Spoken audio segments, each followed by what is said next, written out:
Alright, so since you clicked on this video, I'm gonna make the assumption you already know what a reverse diet is, but I'm gonna give you a very brief rundown on what it is and why you might need it before I get into signs of why you may need a reverse diet.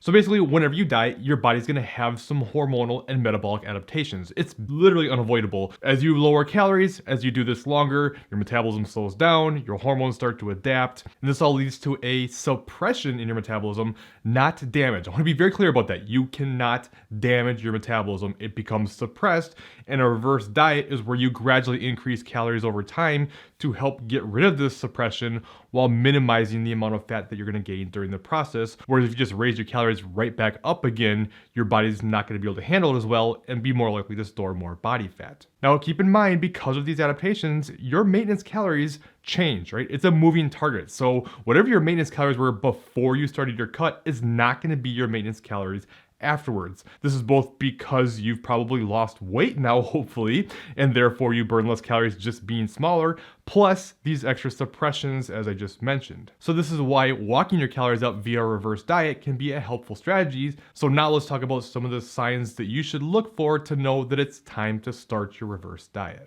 The first sign, which would be the more obvious sign to me, but it still escapes a lot of people, and that is you're stuck on lower calories, higher cardio, you can't reasonably make any more adjustments and be able to stick to the plan, and you just can't see any more weight loss. At this point, it's time to shift focus and start the reverse diet. And don't do what a lot of people do and get stubborn here and try to fight for a little bit more when it's just not there. It's only gonna make things worse, and it's not worth being so miserable trying to get just a few extra pounds off for no good reason. Now, with that being said, if you haven't taken any diet breaks along the way, that could be one option before you start a reverse. Go ahead, take like a 2-week diet break, then come back and see if that gets things going for you. It may, but not necessarily, and if it doesn't, that's okay. Now you start your reverse diet. If you don't know what a diet break is or how to go about one, don't worry, I'll have a link in the description for a video I did that will walk you through exactly how to set up your diet breaks. Now, another big sign that it's time to start your reverse diet is if you're suffering from just extreme hunger, a lot of extra food focus, a lot of different binging tendencies and things like that, it's probably time to stop the diet and get out, start the reverse diet process. And for the love of God, whatever you do, if you cannot stick to the plan and you're binging on the calories that you have now and therefore can't results, do not lower your calories to try to get things going.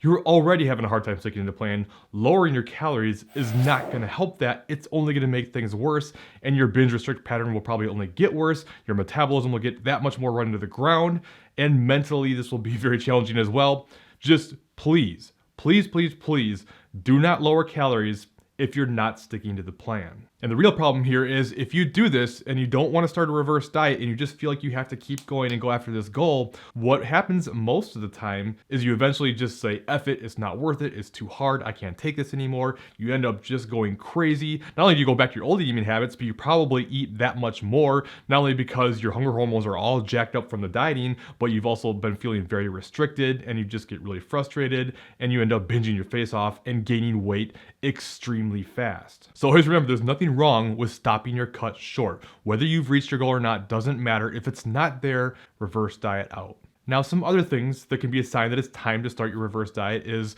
constant extreme exhaustion, just a lot of extra irritability and poor mood. You feel like you're extra emotional all the time, freezing all the time. These are all signs that your body's getting run to the ground and it needs recovery. Now, something else that you might not think about very often, and it's like really oversimplified, but it gets ignored a lot, and that is if you're just not in the cutting mood. Like, I don't mean like if you're having a bad day here and there. Of course, we're all gonna have that. We're all gonna have weeks occasionally where we just don't feel like it. But if you're completely over the cut, even if you're seeing good results, if you're just not in it, stop and reverse diet out. We don't have to rush to the finish line. We have our whole lives ahead of us.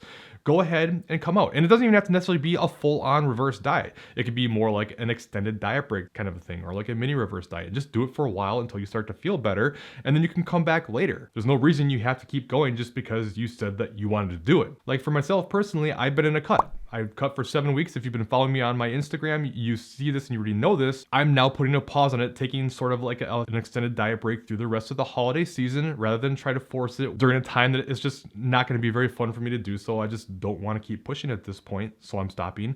I'll get through the next month and then I will come back and I'll diet again later. And I'm not even be tracking diligently or anything either. Like, yes, my calories will be higher and I'm going to loosely track sometimes, but I'm going to have plenty of times when I don't track as well. It's okay to put a pause on a cut. And in the long run, it's only going to help. The more often you take diet breaks, the better off you're going to be hormonally, metabolically, mentally, everything. So don't feel like you can't take breaks. Now, another thing to watch out for, and this is more of an extreme example, is if you're suffering from things like hair loss, your nails just cracking, for females, losing your period, all these kind of extreme things that can happen to the body, this is a big sign that you're in a bad place and it's time to get out. But you could argue in this instance, a reverse diet might not even be the best. Like, yes, you definitely want to start getting your calories up, but in that instance, you might be better off just getting your calories up, getting some body fat back on, making sure you're prioritizing getting your hormones in your body into a healthier place rather than trying to avoid weight gain at all costs.